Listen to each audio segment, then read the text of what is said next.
এখানে উপস্থিত মিডিয়ার জার্নালিস্ট ভাইরা, দ্য অনারেবল গেস্ট, আসসালামু আলাইকুম অ্যান্ড ভেরি গুড মর্নিং।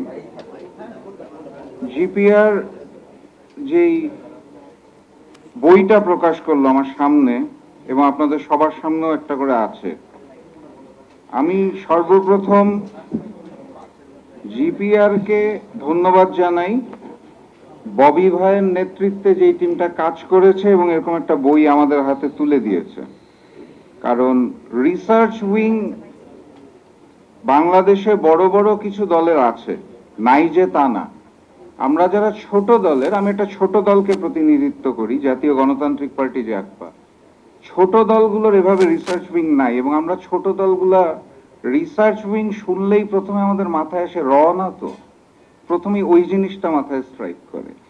তো ববি ভাইয়ের নেতৃত্বে এনডিএম আজকে যে জিনিসটা প্রকাশ করেছে, আমাদের দিয়েছে, এটাকে আমি সাধুবাদ জানাই, মোবারকবাদ জানাই এবং অন্তরের অন্তঃস্থল থেকে ধন্যবাদ জানাই। It's a great job done already. তো 9টা বিষয় নিয়ে আসলে এনডিএম এর তরফ থেকে এবং জিপিআর এর পক্ষ থেকে প্রস্তাবনা এসেছে। তো 9টা না, it could be 90, it could be 180। Reform is a continuous process, এটা হতেই থাকবে, মানে একবার করে শেষ করে দিব ব্যাপারটা তা না। 90 দশকের নির্বাচনে যখন আমার শ্রদ্ধেয় শহীদুল আলম স্যারের মাথায় বন্দুক ধরা হয়েছিল, ওই সময় এক ধরনের রিফর্ম প্রয়োজন ছিল।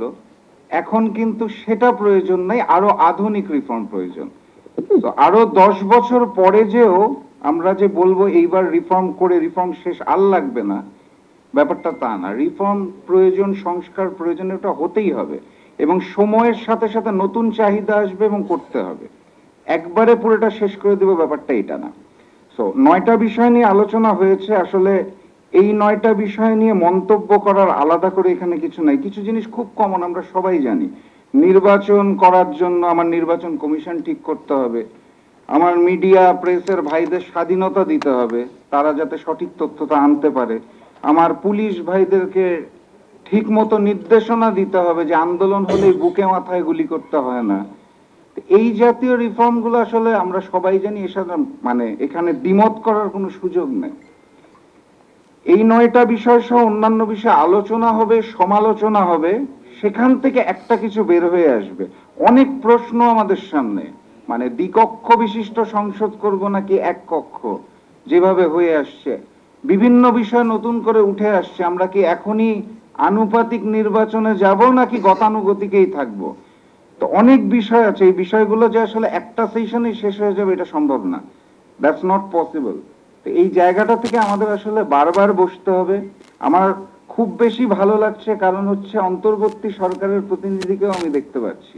তো এইটা আসলে ববি ভাইয়ের একটা ক্রেডিট। ববি ভাইয়ের কিছু ম্যাজিক আছে, উনি সবাইকে কিভাবে জানি এক জায়গায় করে ফেলতে পারে।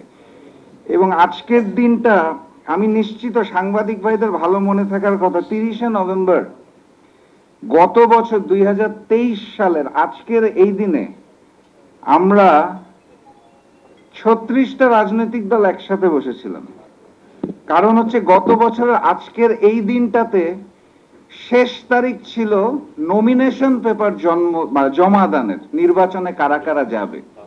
আমরা 36টা দল গত বছরের এই দিনে একত্রিত হয়েছিলাম এবং নির্বাচন বয়কট করার ঘোষণা একত্রিতভাবে দিয়েছিলাম। আমার মনে পড়ে সেই দিনও ববি ভাই আমাকে বুকে জড়িয়ে নিয়ে বলেছিল, Rashed, we will fight together, এবং শেখ হাসিনা টিকতে পারবে না। তো ববি ভাইকে ধন্যবাদ যে আজকের এই দিনে গত বছরের ওই স্মৃতিটা আমাকে মনে করায় দেওয়ার জন্য।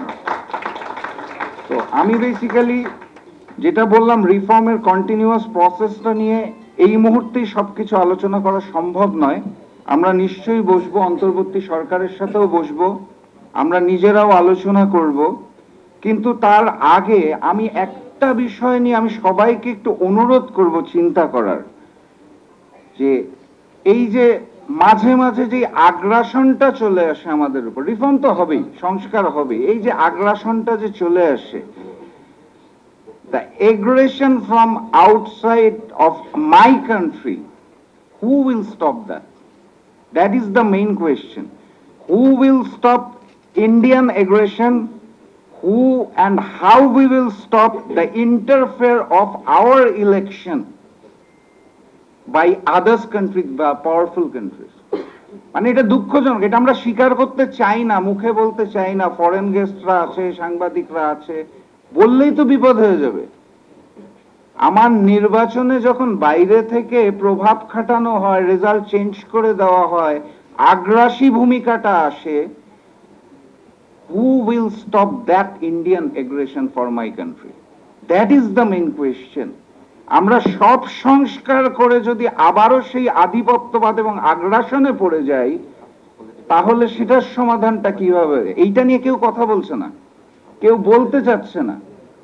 মানে দ্বিধা দ্বন্দ্ব ভয়। শেখ হাসিনাকে নিয়ে আগে অনেকেই অনেক কিছু বলতে চাইতো না, এখন আমি ঘরে ঘরে সংগঠন দেখতে পাই। গত বছরের 30 তারিখ আমরা যে 36টা সংগঠন বসেছিলাম, আজকে যদি ডাকা হয় আমার ধারণা 136টা সংগঠন বসতে রাজি হবে শেখ হাসিনার বিরুদ্ধে কথা বলতে। কিন্তু এখনো ওই যে জুজুবুরির ভয়টা আমার প্রতিবেশী রাষ্ট্রকে নিয়ে, এই ভয়টা তো ওই 36-এর মধ্যেও রয়ে গেছে। সেখান থেকে বেরোবো কখন? সেই পরিপূর্ণ স্বাধীনতা এবং সার্বভৌম যেটা খালি মুখে বলে যাচ্ছি, সেটার বাস্তবায়নটা কখন হবে, কিভাবে হবে? এই প্রশ্নটা একটু নিজের আত্মার কাছে এবং বিবেকের কাছে, আমরা যারা বাংলাদেশি আছি, স্বাধীনতা সার্বভৌমত্বের কথা বলি, তাদের নিজেদের বিবেকের কাছে ওই প্রশ্নটা জাগ্রত করার আহ্বান আমি রাখতে চাই। অনেক গেস্ট আছে, বক্তব্য দীর্ঘায়িত করব না। আমি বিশ্বাস করি একদিন আমরা সেই স্বাধীন সার্বভৌম, সত্যিকারের যে স্বাধীনতা সার্বভৌমত্ব, সেই বাংলাদেশটা পাবো। এবং স্যার যেটা বলেছে সূর্য সন্তান, সূর্য সন্তান আসলে লাগবে স্যার। সূর্য সন্তানরা যারা দেশের স্বাধীনতা এবং সার্বভৌমত্বকে ফিরিয়ে আনবে।